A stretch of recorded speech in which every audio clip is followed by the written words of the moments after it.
আলো আসবেই গ্রুপের ফাঁস হওয়া কথোপকথন নিয়ে সামাজিক মাধ্যমে কথা বলেছেন বেশ কয়েকজন অভিনয়শিল্পী ও নির্মাতা।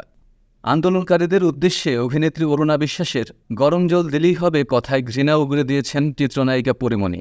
নিজের ফেসবুক পেজে পরিমণি লিখেছেন, অমানুষ, হিংস্র, লোভী, এত হিংসা নিয়ে কখনোই শিল্পী পরিচয় বহন করতে পারেন না আপনি।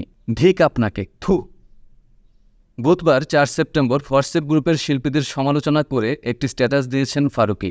তিনি লিখেন, এটা নিশ্চয়ই বেদনার যে আমাদের দেশে শিল্পীর সাইনবোর্ড নিয়ে এমন লোকজন ঘুরে বেড়াতো যারা গণহত্যায় প্রত্যক্ষ উস্কানিদাতা অথবা কেউ কেউ নীরব সমর্থক ছিল। এরা শুধু শিল্পী হিসাবে না, মানুষ হিসাবেও নিচু প্রকৃতির। ৭১-এ জন্ম নিলে এরা রাজাকারের দায়িত্ব পালন করত, ফলে এদের এ যুগের রাজাকার বলতে পারেন।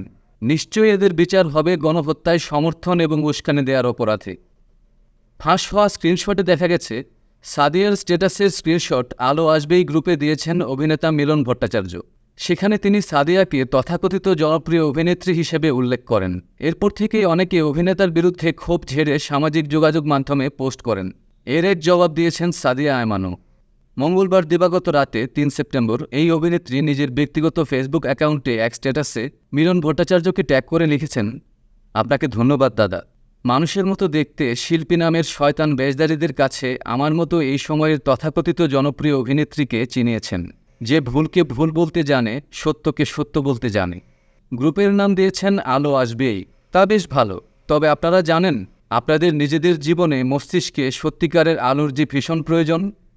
যুক্তরাষ্ট্র থেকে মৌসুমী গণমাধ্যমকে জানান, একজন শিল্পী রাজনীতিতে প্রত্যক্ষভাবে সক্রিয় বা নিষ্ক্রিয় থাকবেন কিনা সেটি নির্ভর করে তার মনস্তাত্ত্বিক ও ব্যক্তিসত্তার উপর। তিনি আরও বলেন, রাজনীতিকে কেন্দ্র করে ক্ষমতার দাপটে যেসব শিল্পী মানবতা লঙ্ঘন করে জাতির কাছে নিচুতার পরিচয় দিয়েছেন, তাদের জন্য আমার শিল্পী পরিচয় আজ লজ্জার।